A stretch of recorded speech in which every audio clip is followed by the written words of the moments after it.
Hello, wonderful person. This is Philip, and this is a video response to a comment that Chris Howell contributed to my guided loving kindness meditation video, stating that difficulties are part of life. How can you hope that difficulties will never come?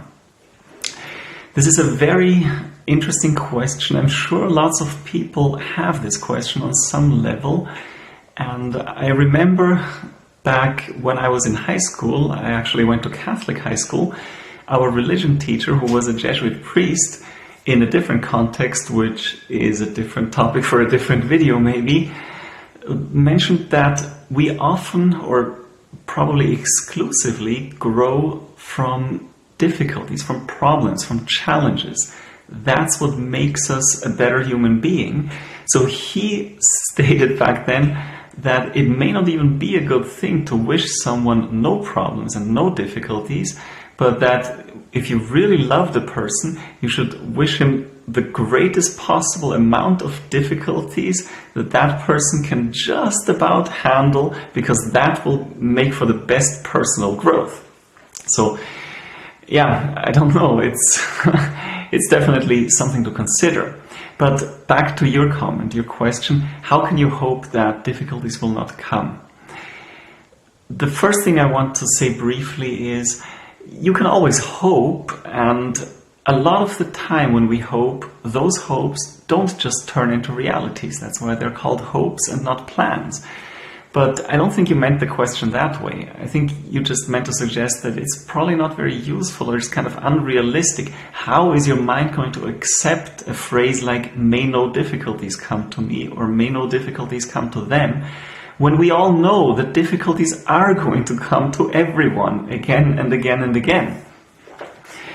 Well, I think the best response to this in the context of meditation and of cultivating loving kindness is that you are not expressing hopes as much as you are just formulating and cultivating a certain mindset, a certain attitude toward yourself, toward all beings, toward the world in general. And your attitude that you're trying to cultivate, that you're trying to feed into your mind repeatedly with this loving kindness meditation, is just to be free from difficulty and to have everyone else encounter no difficulties. So that means you want your mind to always work in the direction of ease and of happiness and of no difficulties, no problems. That's what you're trying to do. You're trying to program your mind to want no difficulties. This seems kind of obvious on the one hand, but on the other hand, you could say, well, there is something to it, and I believe there is a lot to it. Everyone is different, and the way I grew up and I was brought up, I created a lot of difficulties for myself. There are people, such as me, who will sometimes feel that they have to have a bad conscience if they're happy, but there are other people who are not happy. People who feel like they are not supposed to eat something good because there are children starving somewhere. That kind of attitude. And this is really a mindset that is not necessarily conducive to happiness. That's sort of what the whole idea behind this is. Try not to create any difficulties. Do not create any difficulties for yourself or for others where there don't need to be any difficulties. Because in the example of the starving children, it's actually going to be better for everyone, including the starving children, if you eat a nutritious meal so that you have the energy and the willingness to do something to help everyone. So the starving child is not going to magically have food if you deny yourself a delicious food, but if you eat something delicious, which of course should also be nutritious, that's where meditation also plays a big part, because meditation makes you more aware of what's actually happening to your body and to your mind. So you will tend to want healthier food when you meditate a lot. But anyway, when you eat good food, you will function better and you will have more energy, and you will be more likely to actually do something, say, to make more money and to donate to starving children, or to go and actually feed starving children, if that is what you want to focus on. There might be other things that you might want to do. But it all starts with creating a mindset and creating a life that is powerful and simple and radiant and beautiful. And I'm not saying this is how it must be and everyone else is wrong, but this is my intention and these are my thoughts behind the loving kindness meditation. And that's why I like phrases, because they're just good for me specifically, for someone like me who has a history of creating a lot of difficulties where there wouldn't have had to be difficulties, and really it's better without difficulties in most cases. Someone like me should hear this and tell himself again and again and again that may no difficulties come. That phrase, may no difficulties come, just to program the mind. And when difficulties come anyway, you won't latch onto them and say, "Ha, I knew it's difficulties, here they are." But you will just deal with the difficulties and move on and still try to generate happiness. So that's sort of my first answer as to why I say, may no difficulties come to them, may they always meet with spiritual success. You also had the word always in your comment.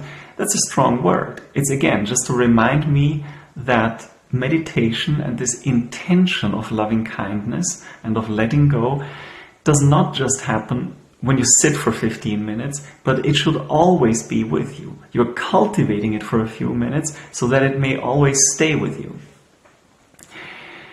Now, the other thing I have to say here is, if there is a particular phrase within loving kindness meditation, within someone's loving kindness meditation, that doesn't speak to you, or that you think doesn't make sense, or sounds disingenuous, it's just not you, something where you feel your mind would probably reject it because it thinks it doesn't quite make sense, then by all means, you are supposed to modify these phrases in a way that you find most beneficial and that makes sense to you.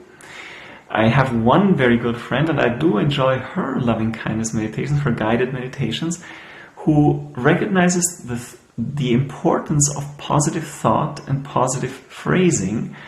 So she tries to have as little negativity in all those phrases as possible. What that means is something like, may no difficulties come to them, is not something that she would do, because the word no is a negative and difficulties are something inherently negative. So instead of may no difficulties come to them, she might say something like, may they be at ease. Sort of expressing a very similar notion but in a positive way. But in the concrete case, she doesn't even say that. She just has 5 phrases, very simple ones. She says, may they be happy, may they be loving, may they be kind, may they be free, may they be joyous. And she actually goes through beings by distance. So she starts with all beings in this room, all beings in this house, all beings in this town, all beings in this state, in this country, in this world, in this galaxy, in this universe. And in the end, when most people just say, may all beings be happy, she actually says, may all beings in existence be happy. I'm not sure why she uses that particular phrase, and it doesn't really matter all that much. If I can live with it and if I enjoy it, then it works for me and I'll be happy about it. If it doesn't seem to work for me, or I think it should be said in a different way, then when I do meditation, I will just say it differently to myself. So yes, please modify these phrases, especially the negative ones. Anything that has the word no in it may just not be the right thing for you. Maybe you are very much into positive phrasing, which I believe is a very good idea in general.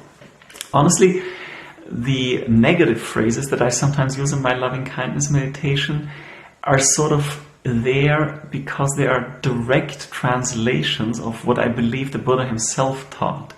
So when he would say things like ahang avero homi, may I be non-angry or non-hateful, right? It's just a different language, it's a different kind of phrasing. So we sometimes say, may I be free from anger, or may I be free from ill will, that kind of thing. Ahang abhyapajo homi, it's another one.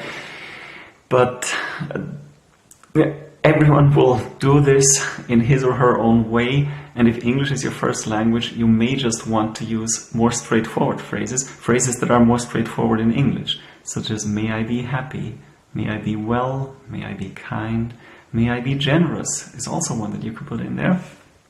So there are a lot of ways to play with this and to improve it. One thing that I would like to say though is it doesn't hurt to sometimes just practice someone else's loving kindness meditation, even if you think, oh, this doesn't sound right, I could do this much better, it should be said in a very different way. Sometimes you'll be surprised if you try someone else's meditation, it doesn't quite sound right to you. You'll suddenly experience, and by suddenly I mean in the course of a few days, that's how meditation usually works, you'll experience great benefits. Suddenly your life will be much easier and much happier, even though the monk that you listened to used phrases like, may I be free from anger, may I be free from ill will, may I be free from jealousy, may I be free from mental suffering, may I be free from physical suffering. So all those negative phrases, really, why is he talking about suffering and jealousy and anger? Well, it actually works surprisingly well, so don't dismiss it just yet. I hope this addresses your question. Honestly, I'm not sure if I have understood you correctly, because there are many, many aspects to this. The question that you posed is a very interesting one. It's also an interesting question in theology, which is something that doesn't have much to do with Buddhism, but coming from a Catholic background, I was a little bit exposed to that. So yeah, definitely, if you would like to discuss this further, I welcome more comments, more suggestions. Anyone is always welcome to join in. Be happy, be well, and be at ease.